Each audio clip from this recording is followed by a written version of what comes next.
the plan to cripple the U.S. economy and trigger societal decay. I've been saying for a while now that this terrible, terrible economy is all by design. They're doing this on purpose. They're intentionally trying to destroy the U.S. economy so they can bring in their global communism for more power and control. That's why I said things are never going to get any better under Biden, because Biden is a globalist through and through, and he's owned and bought by the Chinese Communist Party. The Chinese government, Xi Jinping, owns Biden and are making him intentionally destroy this economy because that's what the globalists want.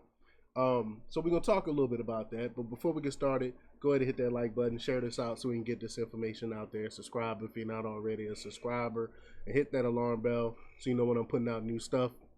Also, check out my link tree in the description. It has a link to my Patreon. That's where I talk about things I can't talk about here.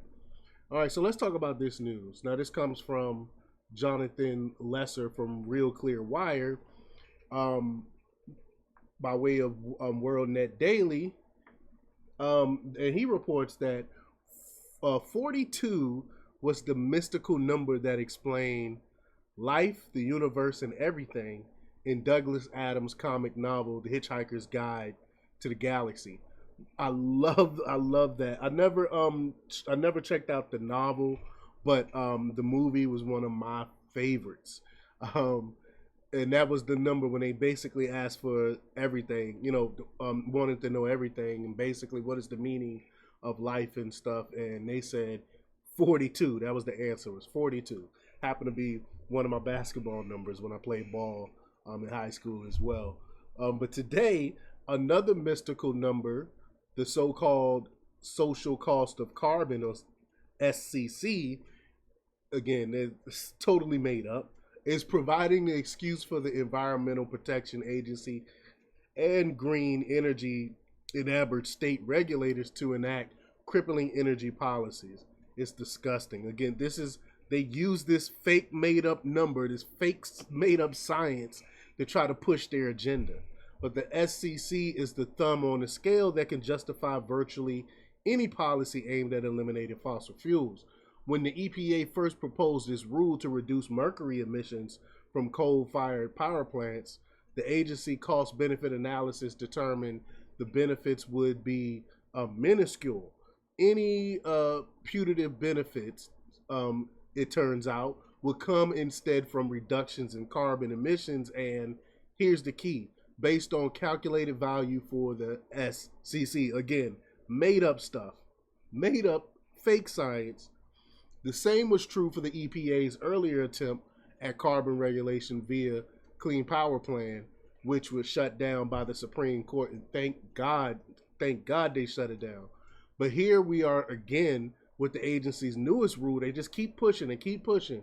The agency's newest rules trying to force coal plants to further reduce mercury emissions, and to force both coal and natural gas fired power plants to capture 90% of their carbon emissions. The technology to accomplish this doesn't exist. And the EPA administrator, Michael Reagan, admitted the rule will force the closure of fossil fuel power plants because we don't have the technology to capture 90% of the carbon, which, again, carbon emissions is not the thing. Carbon is not the thing that's making the planet warmer.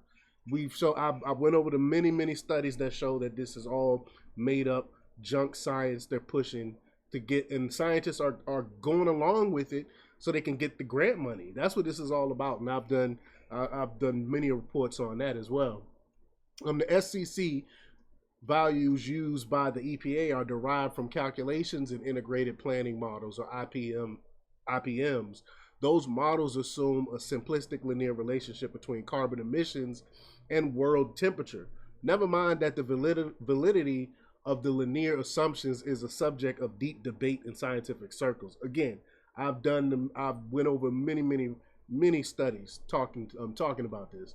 But the models then assume that the resulting temperature increases cause all forms of environmental doom, rising sea levels, more disease, and declining agriculture production, for which yet more estimates are made to assign future cost consequences.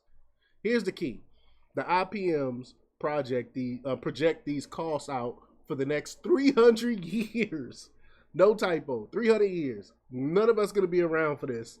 for these projections. They keep projecting more and more into the future because they know when the time comes, none of this stuff is gonna actually happen. So they have to project it out that far.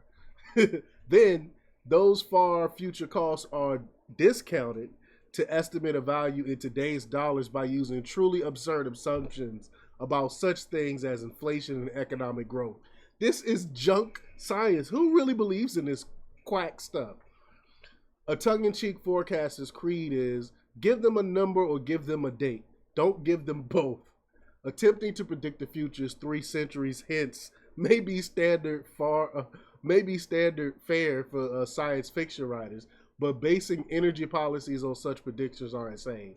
They can't even tell you what the weather's going to be definitively next week. How are they going to know what's going to happen 300 years from now? Again, this is all made up. Imagine someone in the year 1724 predicting life and technology today. Benjamin Franklin was 18 years old and working in his father's print shop. George Washington would not be born for another 8 years. The French scientist Antoine Lavoisier, who first identified carbon as an element in 1789, would not be born until 1743. The first patent on a flush toilet will not happen for another half century. Thomas Edison would not invent the light bulb and the telephone for another 150 years. Could anyone in 1724 have imagined automobiles, mobile phones, and MRI machines? How about integrated circuits, nuclear power, and B-2 bombers? To presume we can accurately predict or even imagine what the world will look like 300 years from now is just as preposterous. 1000% agree. Yet simplistic models and arbitrary assumptions are being used to drive energy policy decisions today. Using the SCC estimates and assuming that new technologies will magically appear, the EPA can justify virtually any pollution control regulation, including those that effectively mandate electric vehicles. And that's where we're heading right there. They're trying to phase out gas and make electric vehicles mandatory, which we know from science that they are even worse than the regular gas-powered vehicles. Similarly, even those offshore wind generation costs 5 times more than natural gas and coal.